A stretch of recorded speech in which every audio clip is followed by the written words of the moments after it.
পুকুর মড়াই সবজি বাগান, জংলাডুরে শাড়ি, তার মানেই তো বাড়ি, তার মানেই তো প্রাণের মধ্যে প্রাণ। নিকিয়ে নেওয়া উঠোনখানি রোদ্দুরে টান টান, ধান খুঁটেকায় চারটে চড়ুই দোলমঞ্চের পাশে, পায়রাগুলো ঘুরে বেড়ায় ঘাসে। বেড়ালটা আড়মোড়া ভাঙছে, কুকুরটা কান খাড়া করে শুনছে কথা বলছে কারা। পূবের সূর্য পশ্চিমে দেয় পাড়ি, দুপুরবেলার ঘুমের থেকে জেগে উঠছে বাড়ি। লাঠির ডগায় পুঁটলি বাঁধা অনেকটা পথ ঘুরে লোকটা যাচ্ছে দূরের থেকে দূরে।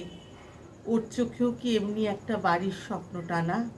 ওর মনেও কি গন্ধ ছড়ায় গোপন হাসনুহানা? ও বড় বউ, ডাকো ওকে ডাকো, ওই যে লোকটা পার হয়ে যায় কাঁসাই নদীর সাঁকো।